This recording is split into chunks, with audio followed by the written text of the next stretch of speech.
जय गुरुजी। शुक्राना गुरुजी। सारी संगत को जय गुरुजी। संगत जी, हमें कभी भी गुरुजी से कुछ नहीं मांगना चाहिए। हमें बस गुरुजी से गुरुजी को मांगना चाहिए, क्योंकि जब भी हमारे मन में कोई इच्छा होती है तो गुरुजी उसको खुद ही पूरा कर देते हैं। हमें कुछ भी मांगने की ज़रूरत ही नहीं पड़ती। इसी पर एक अंकल जी का सत्संग सुनाती हूँ, जिसमें उन्होंने इस बात को बहुत अच्छे से बताया है। ये सत्संग पूरा ज़रूर सुनिएगा, आपको बहुत अच्छा आंसर मिलेगा। तो चलिए अंकल जी का सत्संग सुनाती हूँ। संगत जी, ये मेरा पहला सत्संग है। मैं दिल्ली से हूँ। गुरुजी के साथ मैं कब से जुड़ा हूँ, यानी कितने जन्मों से गुरुजी से जुड़ा हूँ, यह केवल गुरुजी ही जानते हैं। लेकिन इस जीवन में गुरुजी के विषय में मेरे परिवार को अपनी बुआ जी से 2018 में ज्ञात हुआ। हम लोग कुछ प्रॉब्लम्स के निवारण हेतु पहले ही अनेकों पंडितों, ज्योतिषों, बाबा इत्यादि के चक्कर में भटके थे। पैसे भी पानी की तरह खर्चे, परंतु सब व्यर्थ साबित हुआ, जिस कारण हमारा विश्वास इन सब बातों से हट गया था। बुआ जी ने बड़े विश्वास से हमें बताया था, इसलिए मेरे घर वाले, मम्मी पापा दोनों बड़े मंदिर दर्शन करने गए। उन्होंने बताया वहाँ कैसे एक थाली में 4 लोग लंगर करते हैं।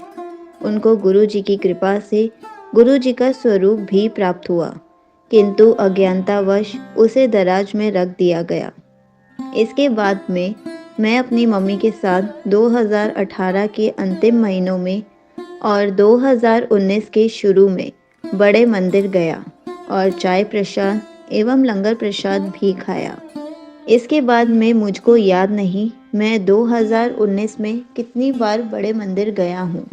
2020 में कोरोना के कारण लॉकडाउन लगा। दिल्ली में हजारों लोग प्रभावित हुए, किंतु गुरुजी की कृपा से मेरा परिवार सुरक्षित रहा। 2021 में कोरोना की दूसरी वेव आई, जिसमें दिल्ली के बहुत लोगों को कोरोना हो गया और ऑक्सीजन की कमी से बहुत लोगों की जान भी गई। हमारे आसपास पड़ोस में ऊपर नीचे दाएं बाएं सबको कोरोना हो गया था, किंतु गुरुजी की कृपा से हम लोग सुरक्षित रहे। गुरुजी तो सब जानते हैं और उन्हें मेरी मम्मी की सांस की बीमारी के बारे में भी पता है कि अगर उनको कोरोना हो जाता तो उनका केस बहुत कॉम्प्लिकेटेड हो जाता। इसलिए गुरुजी ने हम सबको विशेष ब्लेसिंग से ब्लेस रखा। मेरे और भी सत्संग हैं जो मैं बाद में शेयर ज़रूर करूँगा। आज एक 2023 का छोटा सा सत्संग शेयर करता हूँ। गुरुजी के बर्थडे वाले दिन यानी 7 जुलाई 2023 को मैं बड़े मंदिर गया था।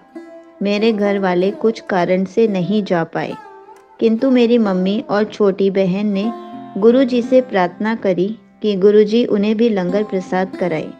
मैंने उन्हें बताया था कि बहुत भीड़ होगी और सेवादार से मैं रिक्वेस्ट करूँगा, तब भी एक से ज़्यादा थाली मिलना बहुत मुश्किल था। यह गुरुजी की ब्लेसिंग्स ही हैं कि जब लंगर प्रसाद की लाइन में मेरा नंबर आया तो मेरे बिना कुछ बोले सेवादार अंकल ने मुझे 2 थाली के पैकेट दे दिए।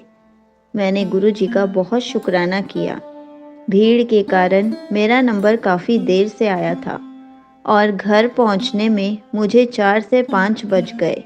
3 घंटे के सफ़र के बावजूद इतने समय में भी लंगर प्रसाद ताज़ा ही रहा और मेरे मम्मी पापा और बहन ने उसे गुरुजी की ब्लेसिंग्स के रूप में ग्रहण किया और हम सब ने गुरुजी का बहुत शुक्राना किया। मेरे परिवार के लिए मई का महीना बहुत शुभ साबित हुआ। मुझे और मेरे घर वालों को महीने के शुरू के दिन ही गुरुजी ने लगातार बटरफ्लाई रूप में दर्शन दिए। गुरुजी, आप कहते हो मांगो नहीं मानो, किंतु हम तो अलग बुद्धि के मानव हैं। हमें क्षमा करें गुरुजी और हमारी प्रीत आपके श्री चरणों में लगाए रखना। हम मूर्ख आपका हाथ छोड़ भी दें, किंतु आपने जो हमारा हाथ पकड़ा है वह कभी मत छोड़ना। हमारी नैया के खेवैया इस संसार में और इसके बाद भी हमें भव सागर के पाल लगाना। यहीं पर अंकल जी का सत्संग समाप्त होता है। संगत जी, ये बात सच है। जब भी हम कुछ मन में मांगते हैं और गुरु जी उसको झट से पूरा कर देते हैं, तो हमें बहुत खुशी होती है कि गुरु जी ने हमारी अरदास को झट से पूरा कर दिया।